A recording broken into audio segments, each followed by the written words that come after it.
오늘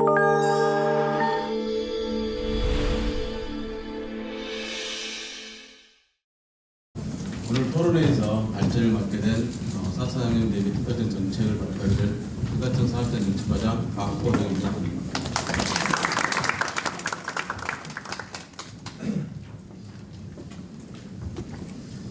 제가 오늘 발표해야 될 목차가 이렇게 나오고 있습니다. 먼저 4차 혁명과 지식산 의미를 한번 살펴보고, 그리고 특허청에서 시행하고 있는 주요 지식산 정책, 그리고 이어서 마지막으로 4차 혁명 대비 신과제에 대해서 발표하도록 하겠습니다.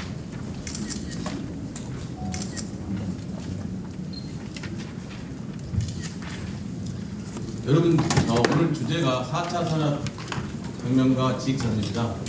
두 개의 주제다 어찌 보면 그 실체성이나 면에서 생각을 해보면 어려운 주제이기도 하고, 도대체 4차 산업혁명, 지식재산 많이 들어보긴 했는데 그게 뭘까라고 아마 많은 분이 생각해 보셨을 거고, 또 많은 문헌들 또는 많은 자료를 접해보셨을 것 같아요. 혹시 4차 산업혁명하면 바로 생각나시는 단어 혹시 주제, 눈에 드는 어떤 의미, 물건 혹시 있으십니까? 제가 이게 강연단이라면 교육원에서 강연할 때라면 맞추신 분은 바로 강연 그 교육 시간을 빼주고 집에 가라고 하는데, 오늘 다 얻으려고 오신 분들이라 그렇게 할 수는 없고, 아마 저는 여러 가지 4차 혁명에 대해서 많은 분들이 데피니션도 하고 여러 가지 의미를 얘기하고 있는데, 저는 이 단어를 되게 좋아합니다. 이미 온 미래. 오고 있는 게 아니라 이미 와 있다는 겁니다. 이 혹시 만화 카툰인데요. 만화 기억나시는 분 있을지 모르겠네요. 이게 이정문 화백님께서 1965년에 2000년을 상상하면서 그렸던 그림입니다. 보시면 태양을 이용한 집, 전파신문, 그리고 소형 TV 전화기, 이게 1965년에 예측했던 그림입니다. 이미 2000년에 이 1965년에 상상했던 게 실행이 됐습니다. 자, 그럼 다음 그림 한번 보겠습니다. 이정문 화백님께서 2016년에 2041년을 상상하면서 그린 또 그림입니다. 보시면 수술용 소형 로봇, 그 다음에 휴대용 인공 귀와 구름을 부를 수 있는 휴대용 기계, 이런 것들이 지금 그려져 있습니다. 여러분, 1965년에 그렸던 그림이 2000년에 이미 현실화됐듯이 2016년에 이정문 화백이 상상했던 이러한 기계와 물건들이 2041년, 25년 뒤에 과연 실행이 될까요? 저는 된다고 보고 있습니다. 그러기 위해서 우리가 해야 될 일들을 오늘 말씀 올리도록 하겠습니다. 자, 아까 송인표 특허청장께서 1차적으로 한양사에서 말씀드렸지만, 우리는 흔히 중고등학교를 다니면서 산업혁명에 대해서 배웠습니다. 1차, 2차, 3차. 1차는 전기관차로 대변되어 있고, 2차는 전기에너지, 3차는 지식정보혁명이라고 얘기를 하고 있습니다. 근데 이 시간에는 그런 측면에서 볼 게 아니고 지식재산 측면에서 보도록 하겠습니다. 1차 산업혁명에서는 아까 언급하셨듯이 최초로 영국에서 특허제도를 도입하면서 와트가 전기관차의 특허를 획득했습니다. 이게 지식산업으로 본 산업혁명입니다.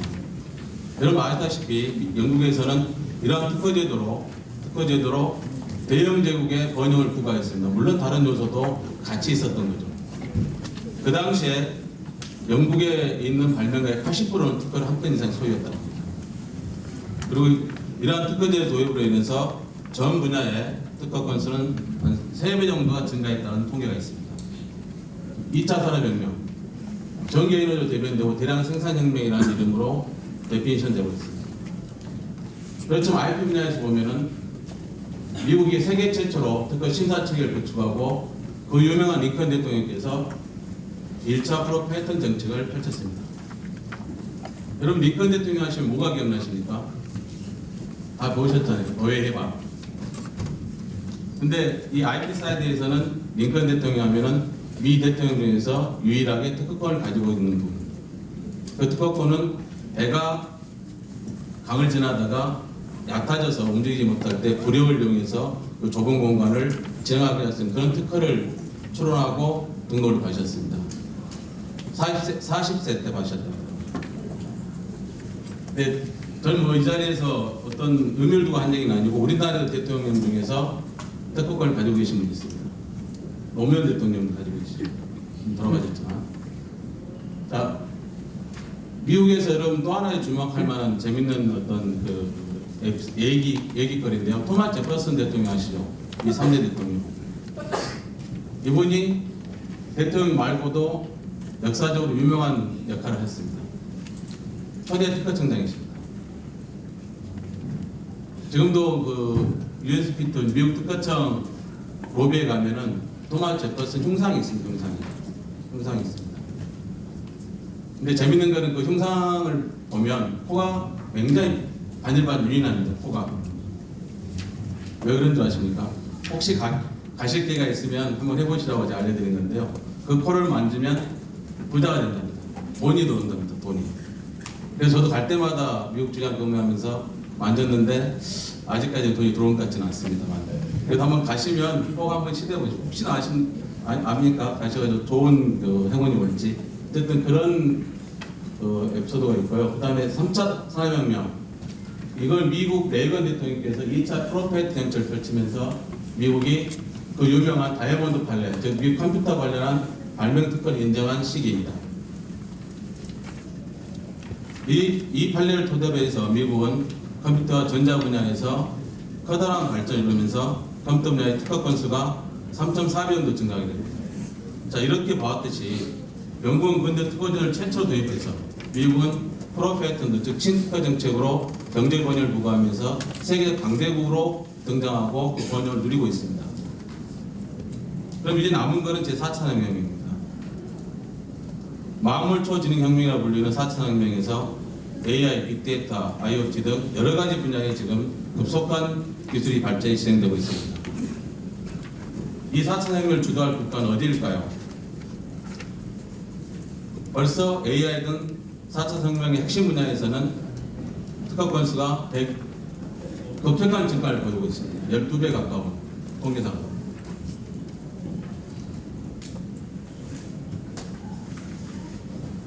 또 한 가지 지식사의 중요성에 대한 그림을 보여주는 얘기들입니다. S&P에서 S&P 500에서 기업 가치 변화를 그래프로 보여주고 있습니다. 1975년도에는 무형자산의 가치가 불과 17%에 불과했고, 근데 지금 2015년에는 무형자산의 가치는 기업 가치의 87%까지 증가했습니다. 다시 말씀드려서 노동과 자본 그리고 어떤 물적 투입 요소를 통해서 기업이 발전한 시대는 지나갔다는 얘기입니다. 무형자산을 통해서 무형자산을 투입 요소로 해서 기업의 가치를 높이는 게 일반적인 현상이 되었고, 그 무형가치가 경쟁력을 결정하는 핵심 요소로 등장했다는 것을 간접적으로 대변하고 있습니다. 또 한 가지 그림 옆에 있는 그림을 보시면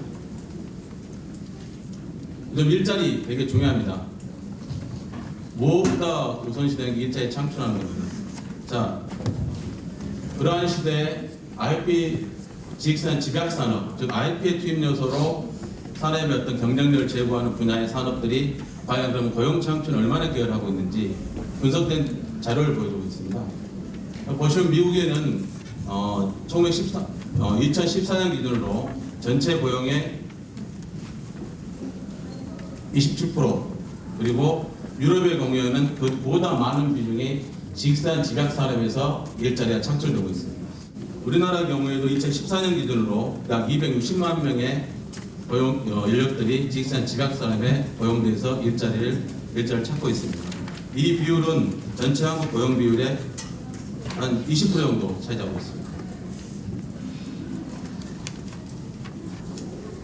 이 분야 다음 장표는 단 주요 국가의 지식산과 관련된 주요 핵심 정책을 소개하고 있는데요.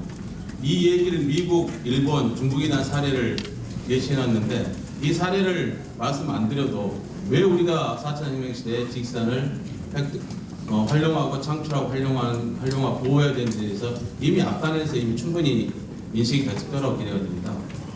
우리나라도 물론 하고 있지만 미국 경우에도 트럼프 대통령 굉장히 유명하신 분이죠. 여러 가지 면에서 회자가 되고 있는 분인데 트럼프 대통령도 최근에 미국의 지재권 및 혁신을 저해하는 중국의 부당한 관행을 조사하라고 지금 중국과 미국이 관세전쟁 이후에 지금 지재권 전쟁을 벌이고 있습니다. 일본의 경우에도 4차 산업혁명 대비한 데이터 개발의 미래 투자 전략 2017을 발표해서 아베 신조 총리께서 직접 직산제도 정비를 발표한 바 있습니다. 중국마저도 중국제도 제조 2025라는 걸 발표해서 시진핑 주석이 영도 소저라는 최고 국가 경제 결정기구에서 직산품 보호 법률 완비 및 심사법률 효율성 증진을 주문한 바 있습니다. 이러한 시대에 그럼 특허청은 직산 주무관청으로서 무엇을 하고 있는가에 대해서 말씀드리도록 하겠습니다. 앞서 여러 나라들의 직산 주요 정책들에 대한 강조점을 말씀드렸는데요. 우리나라 역시 직산 주무관청인 특허청을 중심으로 5개년 마스터 플랜인 4차 산업혁명 시대의 직산 정책 방향을 수립하고 작년 17년 11월에 발표한 바 있습니다. 주요 내용을 보시면 4차 산업혁명 분야의 핵심 특허 확보, 그다음에 특허 창출 전주의 관리를 주요 내용으로 하고 있는 혁신 성장을 주도하는 강한 직산 창출, 그리고 중소벤처기업의 직산 보호, 경제사회적 직산 격차 해소를 주요 내용으로 하고 있는 공정 경제를 뒷받침한 직산 보호 강화, 4차 산업혁명 대비 법제도 개선, 그리고 발명인재 성장을 위한 인프라 확충을 주요 내용으로 하고 있는 미래를 준비하는 직산 기반 마련, 그리고 민간 중심의 직산 서비스 육성과 직산 금융거래 활성화를 주요 내용으로 하고 있는 질 좋은 일자리 창출 만드는 직산 사업화 촉진하는 4대 전략과 그다음에 14대 과제를 발표하고 현재 강력하게 추진 중에 있습니다. 다음은 최근에 국가직산위원회에서 상정돼 의결된 바 있는 혁신 성장을 위한 국가 특허 경쟁력 강화안입니다. 주요 내용은 R&D 단계, 추론 단계, 심사 단계에서 즉 특허 품질 관리를 R&D 추론 심사 등 전 특허 창출 전 과정으로 확대하고, 그다음에 모든 주체 역량을 제고해서 특허 품질 제고하자는 주요 내용이 되겠습니다. 3대 전략의 10개 핵심 과제로 구성되겠습니다. 다음은 주요 과제를 소개해드리도록 하겠습니다.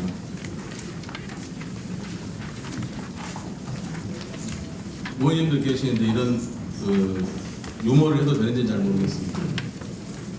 여러분들 4차 산업혁명과 직산의 가장 중요한 키워드가 아까 저는 임용 미래라고 했는데 그 외에도 가장 중요한 단어는 제가 보기에는 창의성과 관점의 전환입니다. 근데 창의성이라는 게 뭐 여러 가지로 해석이 되고 설명이 되고 있는데요. 여러분들 사람의 성장해 가면서 가장 창의성이 좋을 때가 언제인 줄 아십니까?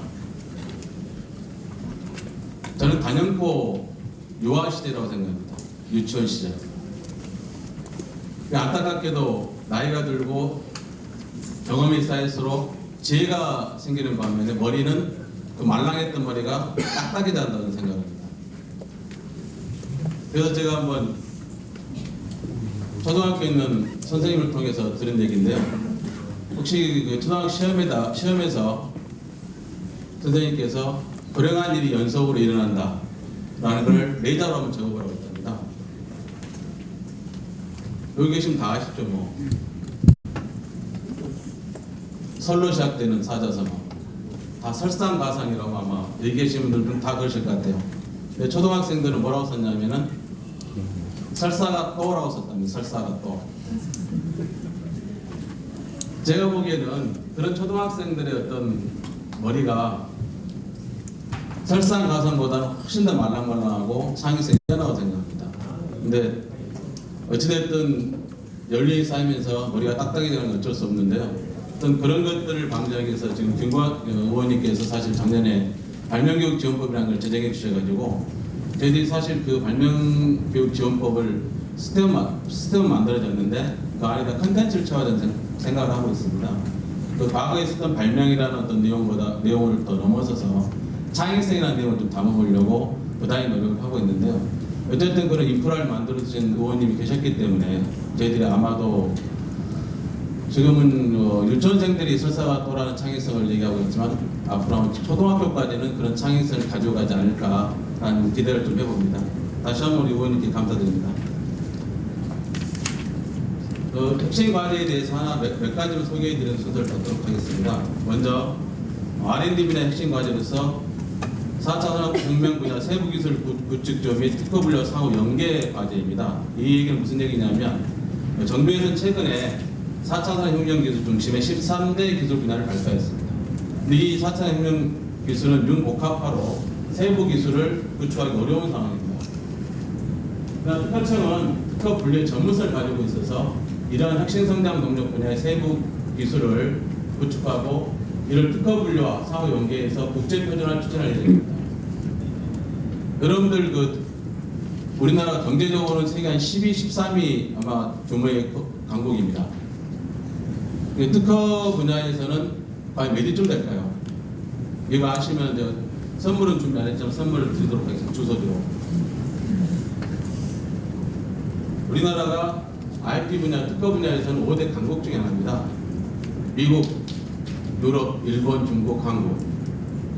이렇게 얘기를 하면 외교부에 계신 분들 이렇게 얘기하더라고요. 유엔 안보리의 상임이사국이네, IP 분야에. 그만큼 강대국입니다. 그래서 저희들은 이러한 혁신성장 분야의 세부 기술을 특허 분류 연계시켜서 IP5하고 와이프라는 세계 지식산 기구의 국제 특허 분류 신설 논의를 주도하고 있습니다. 다시 말씀드리면 우리의 의지대로 4차 산업혁명의 핵심 기술들에 대한 분류를 주도해 나가고 있다는 얘기입니다. 두 번째로 4차 산업혁명 분야의 R&D 전주기 특허 분석 지원 확대입니다. 여러분들 예전에는 R&D의 결과물이 IP라고 특허라고 했습니다. R&D를 하고 나서 얻어지는 게 특허라는 어떤 시각으로 R&D를 수행해 왔었던 게 사실입니다. 근데 사실 여러분 삼성과 애플이 특허 전쟁 유명하죠. 그리고 요즘에는 기업간 M&A가 사실은 그 기업이 보유하고 있는 특허를 획득하기 위해서 M&A하는 경우도 비일비재하게 벌어지고 있습니다. 다시 말씀드리면 기업의 가치가 특허를 얼마나 보유하고 있냐, 질 좋은 특허를 얼마나 보유하고 있냐에 의해서 많은 기업 가치가 달라지고 있습니다. 그렇다면 우리가 아까 제가 말씀드렸던 창의성 그리고 관점이었던 시프트가 미래 4차 산업혁명 때 중요하다 말씀드렸는데 우리도 역시 이제는 R&D의 결과물이 IP가 아니고 R&D를 하기 전에 전체 이 R&D 관련 기술 분야에 특허는 누가 많이 가지고 있고 어떤 사람이 강한 특허를 가지고 있고 그럼 그런 분야를 피해서 회피해서 어떻게 R&D를 할 것이냐, 내가 이 제품을 생산하기 위해서 꼭 필요한 특허를 획득하기 위해서 도대체 어떤 분야에 R&D를 집중해야 되는가. 이미 특허가 나와 있는 분야에 R&D를 해봐야 무용지물이 되겠죠. 어차피 똑같은 특허가 나올 거니까.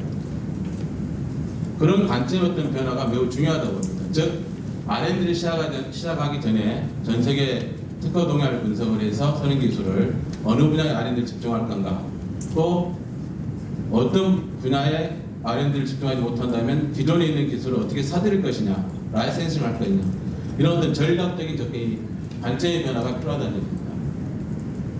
이러한 것들 특허청에서는 지금까지 지속적으로 기업들의 R&D를 지원해 왔, IP R&D라는 전략을 통해서 지원해 왔는데요.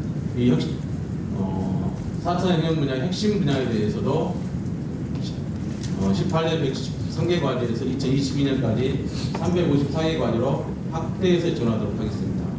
아래 보시는 사례는 이런 IP R&D의 성과를 나타낸 사례입니다.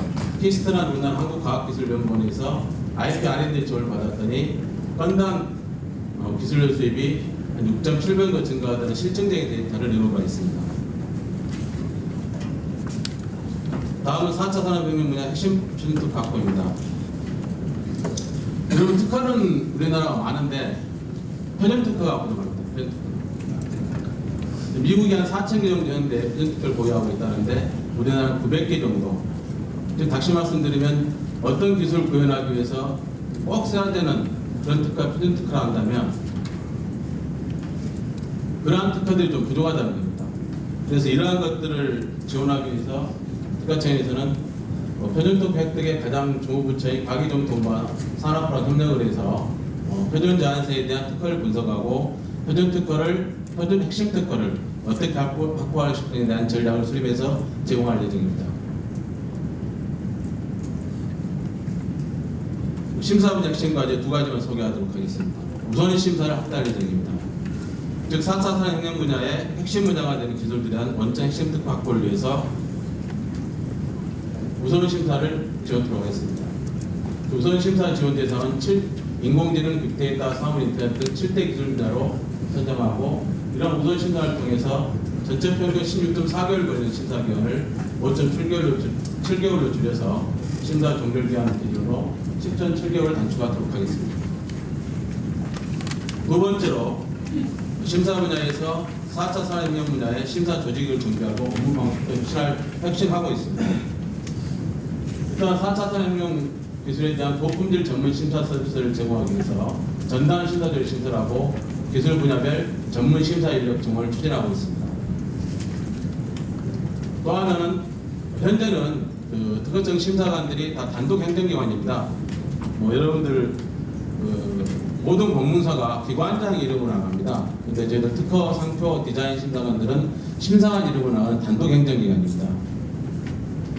그렇기 때문에 단독 심사 원칙인데 이 4차 산업혁명 분야에 대해서는 융복합화 기술이 다수이기 때문에 3인 협의 심사 및 열린 공동 심사를 확대할 계획이고 있습니다. 기타 분야로서 저희들이 이러한 정책적인 것 외에도 신규 지식산 이슈를 발굴하고 대응하기 위해서 지식산 미래 전략위원회를 구성해서 운영하고 있습니다. 즉 미래 4차 혁명 분야의 새로운 신기술 보호를 위해서 필요한 이슈들을 점검하고 업체들을 정비하는 위원회를 구성을 해서 민간의 전문가를 모시고 지금까지 3차례에 걸쳐서 위원회를 개최한 바 있습니다. 주요 발굴된 이슈를 보면은 AI한 발명이고 빅데이터 보호, 증강현실에서의 지대권 침해, 3D 프린팅의 파일의 지대권 보호, 그리고 아울러서 의료 발명, 방법 발명과 같이 기술의 발전과 윤리의 충돌 가능성에 대해서도 검토하고 대책을 마련 중에 있습니다. 여기에 대한 얘기를 제가 좀 많이 하고 싶은데 제가 하면은 뒤에 계신 분들이 발표할 내용이 없기 때문에 생략하도록 하겠습니다.